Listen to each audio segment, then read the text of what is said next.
En 1987, en una zona montañosa del eje cafetero colombiano, existía una finca que parecía detenida en el tiempo.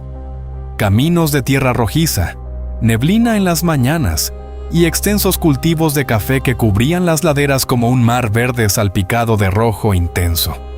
Desde lo alto, la casa principal parecía pequeña frente a la inmensidad del paisaje, como si la naturaleza la abrazara y al mismo tiempo la vigilara. Allí vivía don Ernesto con sus 3 hijos: Lucía, de 7 años, Mateo, de 10, y Daniel, de 17. Desde la muerte de su esposa, la finca se había convertido en un lugar donde el silencio tenía un significado distinto. No era solo la ausencia de ruido, era una presencia constante, una memoria que habitaba en cada rincón de madera, en cada taza de café servida al amanecer. Don Ernesto era un hombre alto, de hombros anchos y manos marcadas por el trabajo.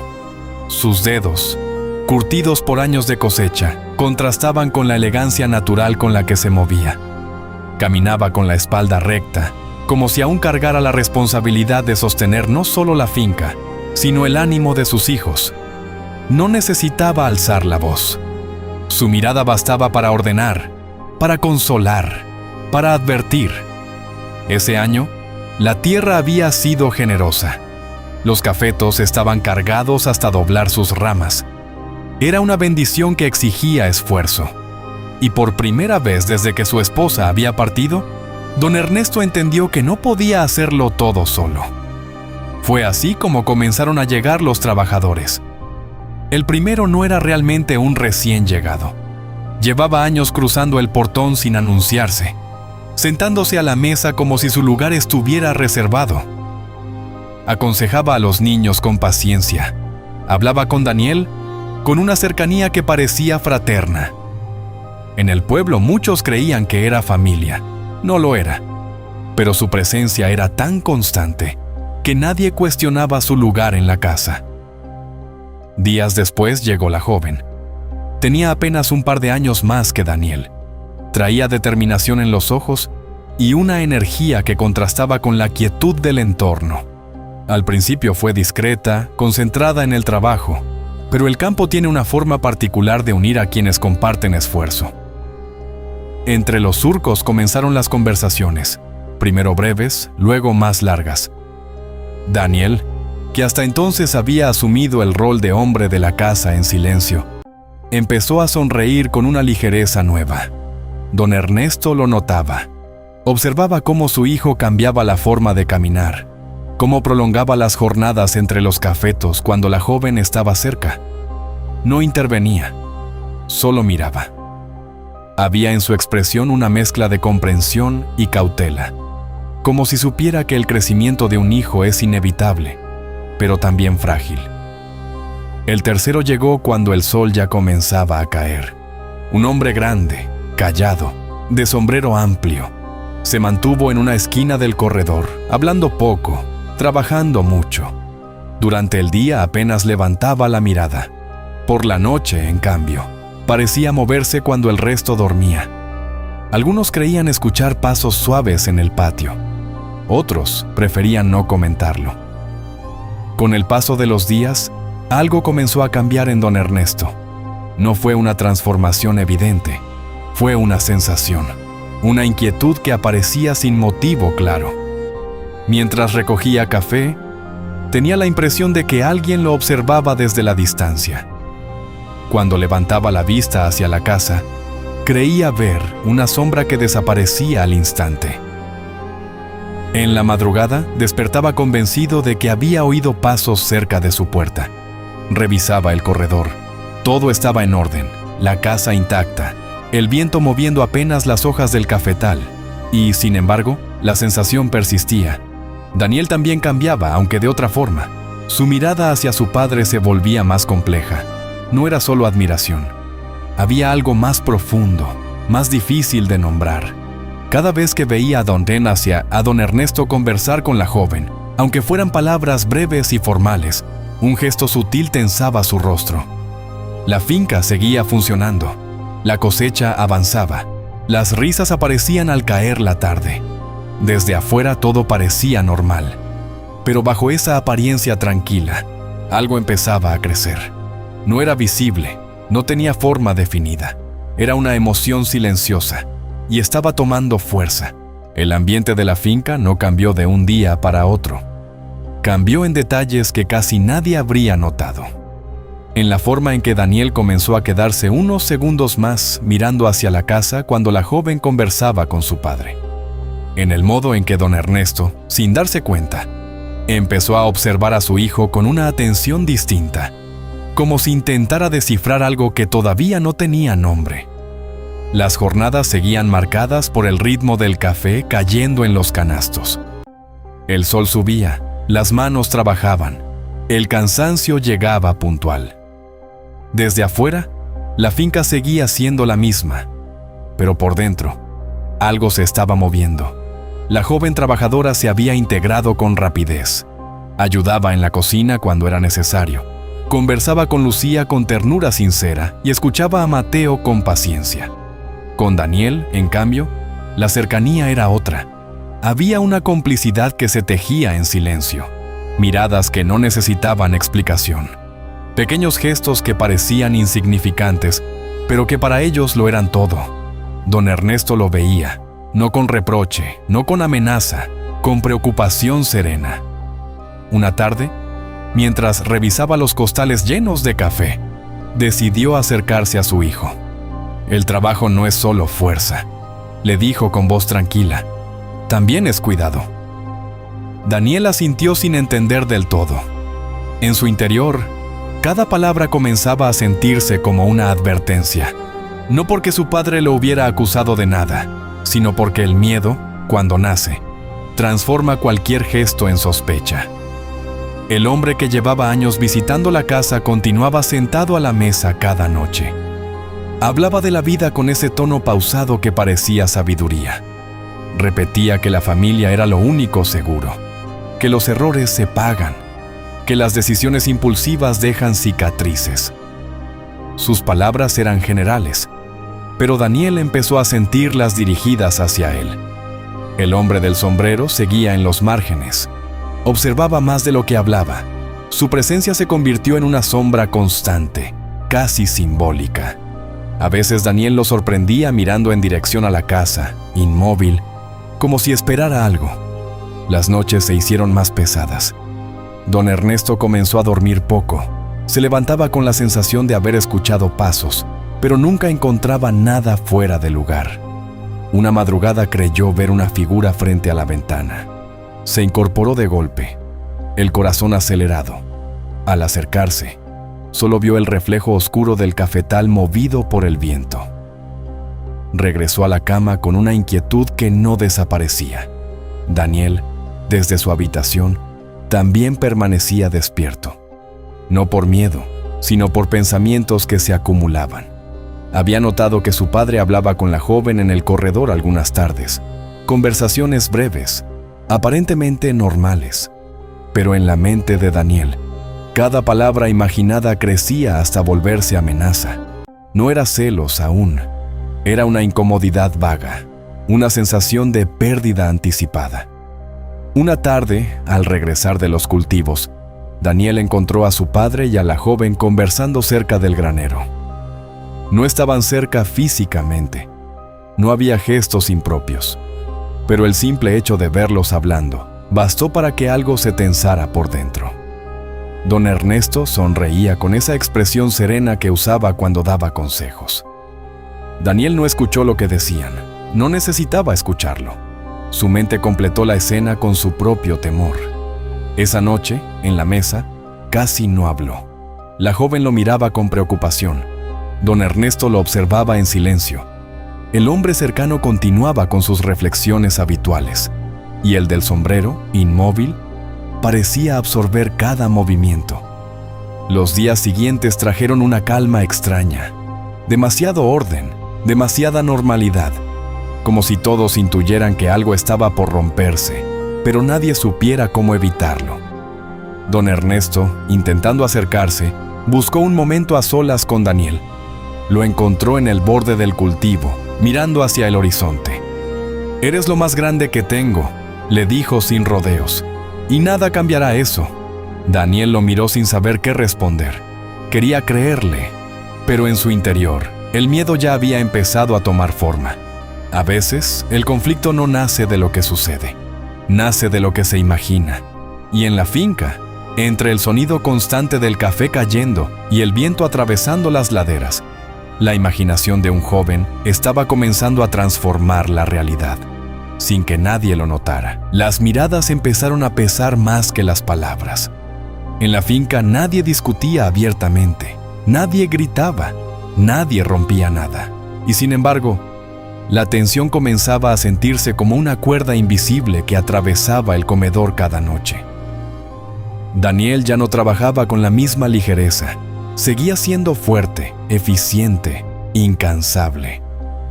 Pero algo en su postura había cambiado. Su silencio no era el mismo de antes. Antes era un silencio sereno. Ahora era un silencio que vigilaba. La joven lo notaba. Intentaba acercarse con la naturalidad de siempre, pero él respondía con una mezcla de intensidad y distancia. Había días en que parecía aferrarse a ella como si el mundo dependiera de esa cercanía, y otros en los que se apartaba con una frialdad que no sabía explicar. Don Ernesto observaba todo con una paciencia que no era indiferencia. Sabía que su hijo estaba creciendo. Sabía que el amor, cuando aparece por primera vez, suele ser más fuerte que la razón. Pero también sabía que el amor malentendido puede convertirse en otra cosa. Una tarde, mientras el sol comenzaba a descender, don Ernesto llamó a la joven al corredor. No hubo secretos en el gesto. No hubo urgencia. Solo una conversación tranquila, visible, abierta. Daniel los vio desde el cafetal. No escuchó las palabras. Solo vio a su padre hablar con esa expresión serena que siempre utilizaba cuando quería transmitir confianza. Vio a la joven asentir. Vio una sonrisa breve. Y en su interior, algo se quebró. No fue rabia inmediata. Fue una herida silenciosa. Una idea que comenzó a repetirse. Lo estoy perdiendo. No solo a ella, también a mi lugar. Esa noche casi no cenó. El hombre que llevaba años sentado a la mesa habló, como siempre, de decisiones y consecuencias. Dijo que uno debe proteger lo que ama, pero sin destruirlo. Nadie comentó nada. Sin embargo, Daniel sintió que cada frase lo atravesaba. El hombre del sombrero seguía inmóvil, observando. Su silencio parecía más denso que nunca. Las noches comenzaron a llenarse de pensamientos. Daniel recordaba cada gesto, cada mirada, cada conversación que había visto entre su padre y la joven. Su mente completaba espacios vacíos con escenas que nunca habían ocurrido. En su imaginación, las palabras de su padre se transformaban en promesas que no eran para él. Mientras tanto, don Ernesto luchaba con su propia inquietud. Seguía despertando en la madrugada con la sensación de que algo no estaba en su lugar. Caminaba por el corredor, revisaba el patio, nada. Pero al regresar a su habitación, sentía que la verdadera amenaza no estaba afuera. Una mañana decidió hablar con Daniel con mayor claridad. Lo encontró trabajando solo, con los dedos manchados de rojo intenso por el café recién cortado. «No todo lo que imaginas es verdad», le dijo con voz firme pero tranquila. «Y no todo lo que temes está ocurriendo». Daniel levantó la mirada sorprendido. «Ella te quiere», continuó don Ernesto. «Y yo no estoy aquí para quitarte nada. Estoy aquí para cuidarte». Fue una frase sencilla, honesta. Pero Daniel no la recibió como alivio. La recibió como confirmación de que su padre sabía, de que había algo que necesitaba justificarse. Y cuando el miedo encuentra una grieta, la convierte en certeza. Ese día el trabajo terminó más temprano. El cielo se cubrió de nubes pesadas. El viento soplaba con una fuerza distinta, como si anticipara algo. La joven buscó a Daniel al caer la tarde. Intentó hablar con él, explicarle que la conversación con su padre no era más que consejo, que don Ernesto le había dicho que lo cuidara, que lo respetara, que no jugaran con lo que estaban construyendo. Pero esas palabras, lejos de calmarlo, encendieron una sensación nueva. Mi padre le habla de mí. Mi padre decide sobre lo que es mío. Esa noche Daniel no durmió. Escuchó cada crujido de la casa, cada paso lejano, cada movimiento del viento. Pensó en la vida antes de la enfermedad de su madre. Pensó en cómo había asumido responsabilidades que no correspondían a su edad. Pensó en cómo había sido fuerte cuando nadie más lo era. Y por primera vez, una idea peligrosa empezó a tomar forma, no como impulso, como justificación. Mientras tanto, don Ernesto, en su habitación, permanecía despierto mirando hacia la ventana. Había vuelto a sentir esa presencia indefinida, esa sombra sin forma, esa vigilancia invisible. No sabía que el verdadero observador no estaba afuera, estaba bajo el mismo techo, muy cerca. Y estaba dejando de pensar como hijo para empezar a pensar como alguien que cree que debe defender lo que siente que le pertenece. La finca seguía en silencio. Pero ese silencio ya no era paz, era espera. El silencio comenzó a tomar forma de sospecha. No fue una acusación directa. Nadie señaló a nadie. Pero en la finca empezó a respirarse una inquietud que buscaba un rostro donde posarse. Y ese rostro, inevitablemente, parecía el del hombre del sombrero. Había algo en él que facilitaba la sospecha. Su tamaño imponente, su manera de permanecer apartado, el modo en que evitaba conversaciones largas, trabajaba sin quejarse, cumplía con cada tarea, pero nunca parecía integrarse del todo. Era como si siempre estuviera un paso fuera del círculo. Una noche, Mateo aseguró haber escuchado pasos cerca de la habitación de su padre. No vio a nadie, solo el sonido breve de alguien desplazándose por el corredor. Cuando se asomó por la puerta, alcanzó a distinguir una sombra grande cruzando el patio. Al día siguiente lo comentó en voz baja, casi como quien no quiere que lo tomen en serio. Lucía se quedó callada, Daniel también. Don Ernesto escuchó sin interrumpir, no acusó, no reaccionó, pero su mirada se volvió más atenta. Desde entonces, cada gesto del hombre del sombrero comenzó a adquirir otro significado. Si permanecía en silencio, parecía ocultar algo. Si salía al patio de noche, parecía vigilar. Si observaba desde lejos, parecía calcular. El hombre cercano, el que llevaba años compartiendo la mesa, empezó a insinuar cosas con cuidado. Hay personas que no muestran quiénes son hasta que es tarde, dijo una noche mientras partía el pan. El silencio puede esconder mucho. No mencionó nombres. No necesitó hacerlo. La joven trabajadora también comenzó a sentir incomodidad. Una tarde, mientras recogía café junto a Daniel, comentó que el hombre del sombrero la había estado observando desde el otro extremo del cultivo. No era una acusación concreta, solo una sensación. Daniel apretó los dedos con más fuerza de la necesaria. La atención se desplazó hacia un solo punto. El hombre del sombrero parecía no notar nada. Seguía cumpliendo con su labor, pero ahora cada vez que levantaba la vista y encontraba miradas sobre él, el ambiente se cargaba. Una madrugada, don Ernesto volvió a despertar con esa sensación ya conocida. Esta vez no dudó. Se levantó y caminó con firmeza hacia el corredor. El viento soplaba con fuerza. El cafetal se movía como un cuerpo inquieto. Y entonces lo vio. Una silueta grande, detenida cerca del portón. No podía distinguir el rostro, solo la forma. La figura permaneció inmóvil unos segundos y luego desapareció entre las sombras. Al día siguiente, don Ernesto reunió a los trabajadores. No acusó a nadie directamente, solo habló de confianza, de respeto, de límites. El hombre del sombrero sostuvo la mirada sin alterarse. Daniel observaba la escena con atención. Una parte de él sentía alivio, otra parte sentía algo distinto, algo que no se parecía a la tranquilidad. Las sospechas crecieron. Mateo empezó a dormir con la puerta cerrada con llave. Lucía dejó de salir sola al patio al anochecer. La joven trabajadora evitaba cruzarse sola con el hombre del sombrero. El hombre cercano reforzaba la idea con frases que parecían sabias. Cuando uno siente peligro, rara vez se equivoca. Daniel escuchaba, y mientras todos dirigían su atención hacia la figura más fácil de temer, algo más profundo seguía gestándose en silencio. El hombre del sombrero se convirtió en el centro de las miradas, en el posible responsable de las sombras nocturnas, en la explicación conveniente para la inquietud de don Ernesto. Pero la sospecha, cuando encuentra un objetivo, puede volverse cómoda, porque es más fácil mirar hacia afuera que hacia adentro. Esa noche el viento volvió a soplar con fuerza. Las puertas crujieron.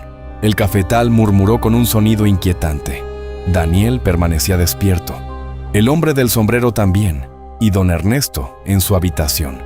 Sintió por primera vez que el peligro estaba más cerca de lo que había imaginado. Pero incluso entonces, la mente de todos seguía apuntando en la dirección equivocada. Y eso hacía que el verdadero riesgo se moviera sin obstáculos, bajo el mismo techo, sin levantar sospechas. La noche en que todo cambió no tuvo estruendo.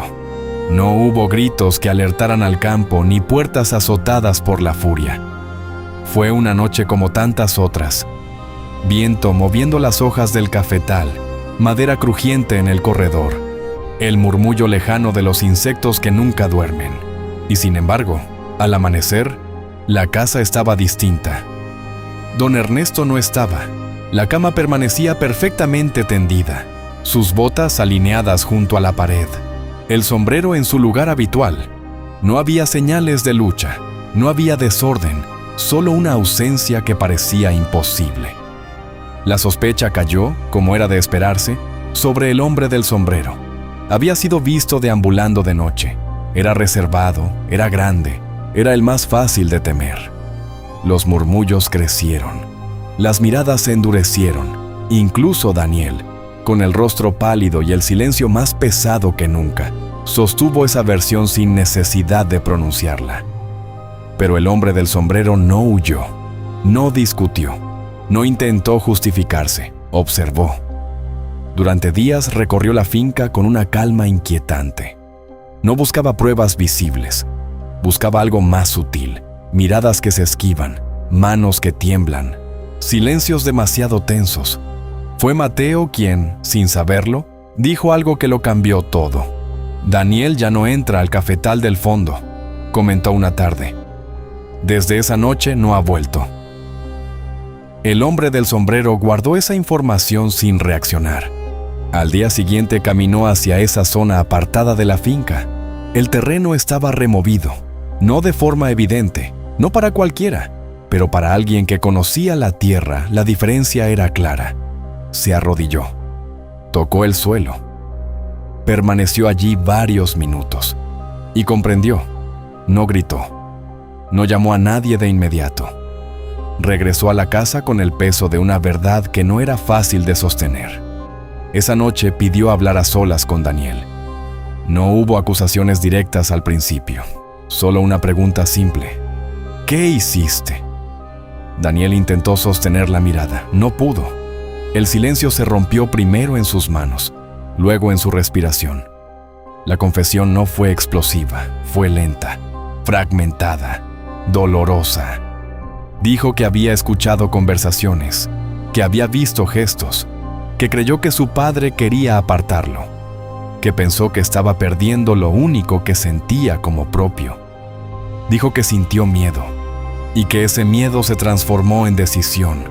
No habló de odio, habló de celos, de orgullo herido, de la sensación de que su lugar estaba siendo desplazado. Aquella noche, había enfrentado a su padre en el cafetal del fondo. Don Ernesto no gritó, no luchó con violencia, intentó razonar. Le dijo que él era lo más grande que tenía, que todo lo que hacía era para protegerlo, que un día no estaría y que necesitaba verlo fuerte, pero no endurecido. Le habló de errores que no tienen regreso. Daniel, cegado por una idea que ya se había convertido en certeza, no escuchó. El resto ocurrió en silencio. El hombre del sombrero escuchó la confesión completa sin interrumpir. Cuando Daniel terminó, levantó la vista y dijo algo que ninguno de los otros habría esperado. «Yo soy tu tío». Daniel lo miró confundido. Le explicó que era el hermano de su madre, que se había marchado cuando ella aún era joven, buscando un camino distinto, que había perdido el contacto durante años, que al regresar quiso encontrarla, pero llegó tarde. Supo de su enfermedad, supo de su muerte. Había ido a la finca sin revelar quién era. Quería observar, quería entender qué clase de hombre había criado a los hijos de su hermana. Y lo que encontró fue a don Ernesto, un hombre recto, firme, protector. El mejor hombre que había conocido. Fue entonces cuando reveló algo más. Don Ernesto sabía quién era. Una noche se habían sentado juntos en el corredor. Hablaron largo. Don Ernesto le mostró fotografías antiguas. Le habló de su esposa con respeto. Le habló de sus hijos con orgullo. Y le confesó que temía por el futuro. Le pidió que, si algún día él faltaba, no dejara solos a los niños. Había dejado documentos preparados, escrituras, decisiones pensadas con calma, no por desconfianza, por previsión. El hombre del sombrero no había venido a causar daño, había venido a recuperar a su familia y terminó encontrándose con una tragedia. Cuando el cuerpo de don Ernesto fue finalmente descubierto, el silencio de la finca cambió para siempre. Ya no era un silencio de espera, era un silencio de verdad revelada. Daniel no intentó huir, no negó lo que había hecho, solo repitió con la voz quebrada que creyó estar defendiendo lo que amaba. Pero a veces el amor confundido no protege, destruye. La joven trabajadora lloró en silencio. Mateo dejó de preguntar. Lucía sostuvo una fotografía sin comprender del todo lo irreversible. El hombre del sombrero, ya no una sombra, sino un tío, asumió el papel que le fue encomendado. No como sustituto, no como salvador, sino como alguien que entendía que la familia no siempre se hereda intacta. A veces se reconstruye sobre ruinas. La finca siguió allí, los cafetales volvieron a florecer. El viento siguió recorriendo las laderas como si nada hubiera ocurrido. Pero bajo esa apariencia de continuidad, todos sabían que algo esencial se había perdido, y que las decisiones nacidas del miedo dejan cicatrices que ninguna cosecha puede borrar.